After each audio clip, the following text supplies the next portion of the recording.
3 filhos entraram, querendo ou não, pra alguma instituição ligada ao crime, né? 2 pra, talvez, Comando Vermelho, tá no Rio de Janeiro, e outro pro Partido Liberal do Valdemar da Costa Neto, né? Assim, na prática, a mãe dele realmente, né, pô, não deu sorte, pra dizer o meu. Não deu sorte, né? Mas complicado, né? Minimamente complicado. Então, esse foi um argumento, assim, de bolsonarismo, tá, se autorrefutando permanentemente. O outro é os esquerdistas indignados, né? E aí eu queria abordar a fala do Arthur, tá? Bem importantes. Mas eu preciso falar sobre o cancelamento do Arthur, porque, primeiro, é um cancelamento, assim, a esquerda e o bolsonarismo botaram energia nisso. Tanto a esquerda retardada, que a gente conhece, quanto o bolsonarismo investiram tempo. Então, me chegou, assim, vídeos dos dois blocos, né? A direita bolsonarista, obviamente, tentando buscar seus nacos e de maneira muito burra. Acho que o caso mais burro foi de um vereador novinho do Valdemar, do Rio de Janeiro, que é sempre aquele naipe. Qual o nome daquele cara?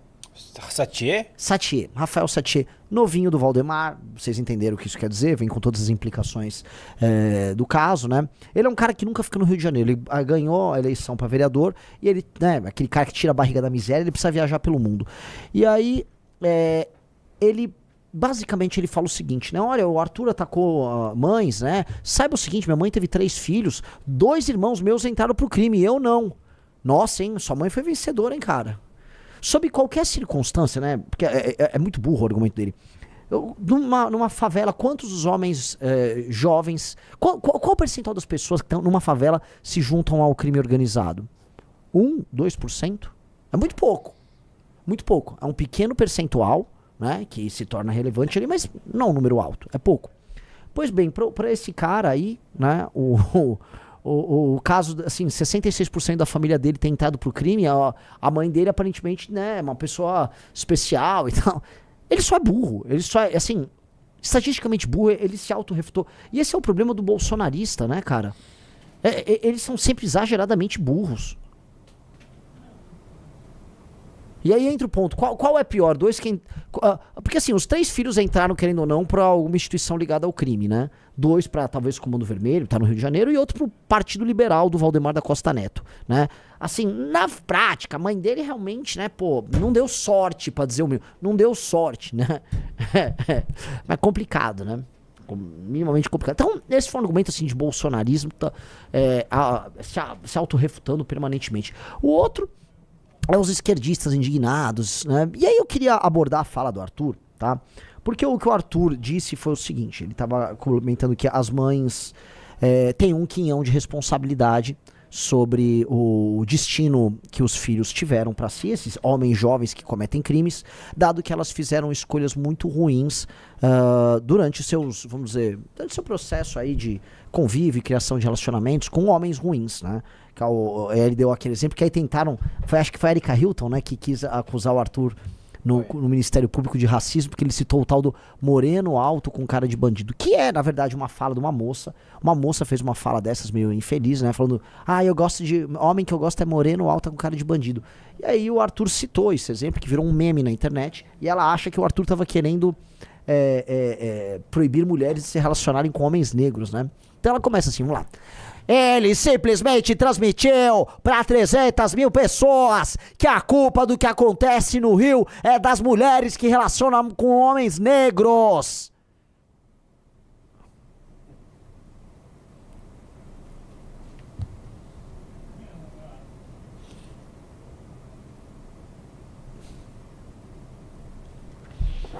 Eu nem sei por onde eu começo, pra eu não incorrer em nenhum tipo de crime da nova língua e dessa perspectiva nova que o judiciário tem, né? Mas quando eu vi assim, homens negros e mulheres na mesma frase, eu fiquei confuso, sabendo do meu interlocutor, entendeu? Ou não? Entendeu, Riso? Eu acho que entendi. Tá, aí eu fico... tipo, ela tá usando o lugar de fala dela em qual categoria? Só pra saber. Só pra saber. Deve ser no mulheres, com certeza. Né? Aí... Esse trecho foi censurado pela equipe jurídica do MBL. Esperamos que você entenda. Nossa. Deu errado, mas tudo bem, volta a falar. Aí ela processa, isso é suco de MBL. É um pensamento de incel e racistinha que odeia mulheres por elas se relacionarem com o que elas quiserem e não com eles. Cara, pô, Érica, você como uma mulher muito bonita, né? Você talvez acaba não entendendo muito, porque você deve ser muito abordada por homens muito bonitos também, né? Homens, o Brad Pitt deve sonhar em sair com você, porque você é um modelo de passarela. Eu imagino que os homens mais gabaritados do Brasil veem uma mulher poderosa como a Erika Hilton, bonita, uma modelo de passarela, e você deve ter aí muito homem muito bonito te disputando. É natural, né? Os caras são a nata, né? Mas assim, Érica, eu não sei se você entende muito disso, mas assim, um cara do MBL não está exatamente afim de sair com uma mulher que, vamos dizer, pra falar do caso pontual do Arthur, assim, com essas mulheres que saem com traficantes, pra falar do exemplo do Arthur. Nós não estamos muito afim. Não é muito, né, o tipo da galera nossa, assim, não, eu digo todos, assim, não, então tá meio que tudo bem, assim. Aí ela bota, gentinha movida por esse pensamento que tá formando um partido público mediante fraude. Vai ter que provar, Érica. Vai ter que provar. Com o objetivo de ganhar dinheiro público para financiar seus ataques contra mulheres e a população negra. Parabéns e obrigado pela denúncia, Amanda!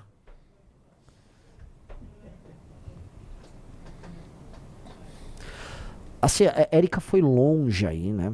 Longe, mas não se espera muito dela ali, né? A gente tem que ser sempre um pouco generoso, Riso, com a capacidade ali da nossa modelo. Afinal de contas, né? É modelos, né? E não conheço modelos, assim, que tenham um prêmio Nobel, assim, de alguma coisa. Vocês modelos, o lance de vocês, o lance, assim, inteligência não é muito teu forte, o teu forte é ser uma mulher muito bonita, é ou não é? Talvez seja machista com ela, né? Você é uma mulher muito bonita, acaba não precisando muito, você é inteligente e tal. Então, tá tudo bem. Acho que o importante é você desfilar por aí, sua beleza, e a gente só admirar, né? Falar, pô, olha só, que mulherão, né? Mas é isso, né? Eu não tenho nem muito o que comentar, né? Eu acho que o cancelamento tá acontecendo com o Arthur, e não comigo, que tenho falas até mais radicais com o Arthur, porque o Arthur, ele entregou vamos dizer, um fragmento de pensamento ali. Um fragmento ele não passou o cenário completo. Eu acho que ninguém pode ser eximido da sua responsabilidade. Absolutamente ninguém. Olha só, palmas. Vamos falar, tem que falar de mulher bonita, olha isso aí. Inspirada e deusa da justiça para o Halloween da Séfora. É isso aí, e o lance dela é esse, cara. Ela tá divando, ela foi lá na Séfora e ela foi lá fazer botar a roupa de diva dela pra participar da festa de Halloween. Voltou a desfilar, Érica. Mano.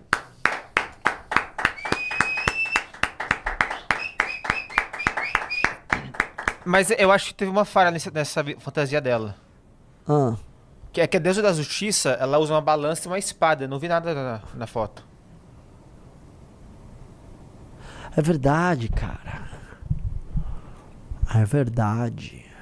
Não vi nenhuma balança e não vi nenhuma espada. Falhou na... Opa, dei lá.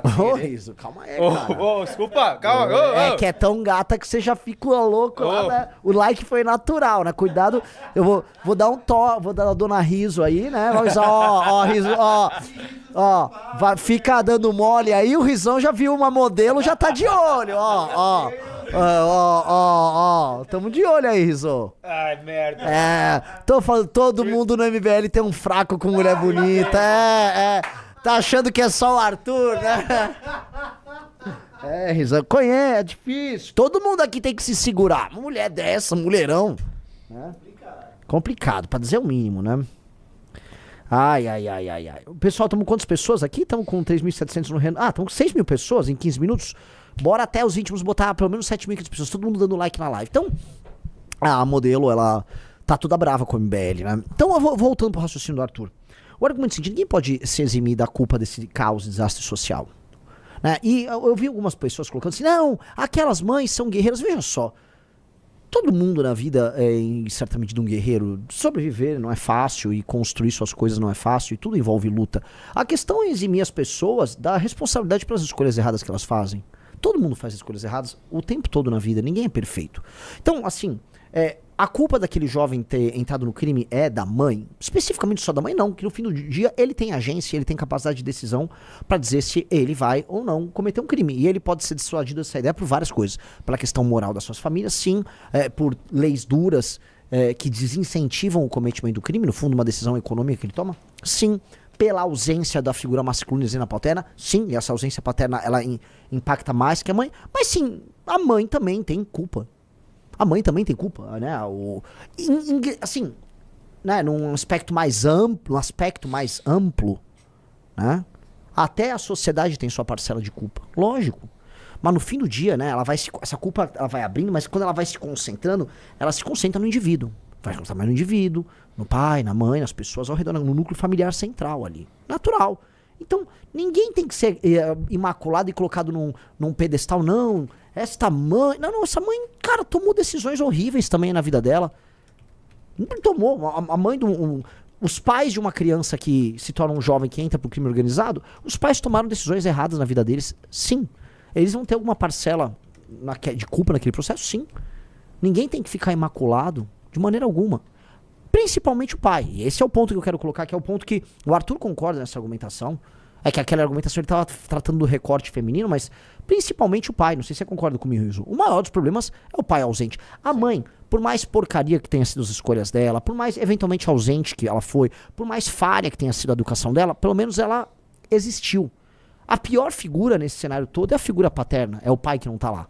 E antes que falem, mas ela escolheu aquele pai ruim, você pode argumentar da outra medida. E aquele pai ruim também escolheu. E na hora do bem bom, ninguém ali tava reclamando um do outro.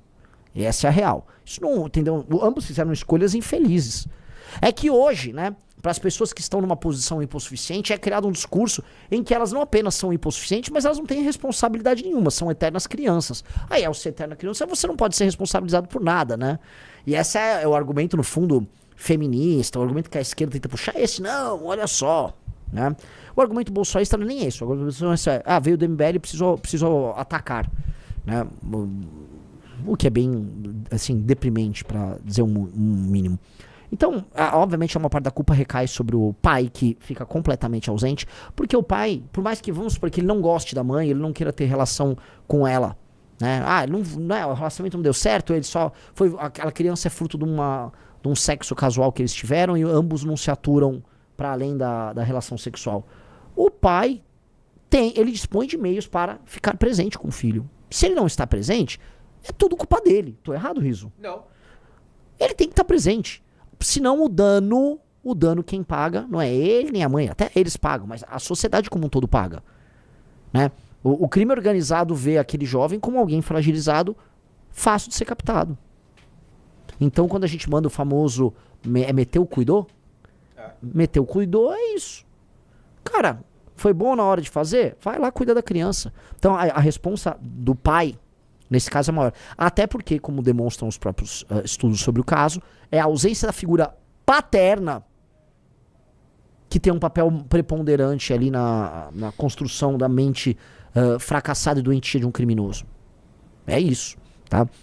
Então, obviamente, não entrem no papo do cancelamento do Arthur, tá? E o Arthur foi bem em não aceite, tem que ser duro contra isso. E a esquerda procurando qualquer válvula de escape para sair vencedora, vamos dizer, nessa discussão que envolve crime organizado, que é uma discussão que quase sempre ela sai perdendo e perdendo feio. Tamo com... não estamos nem com 7 mil. Like na live todo mundo aí, vamos bater 7 mil já. Né? Vamos lá, prosseguindo. Então falei essa parte do Tutu.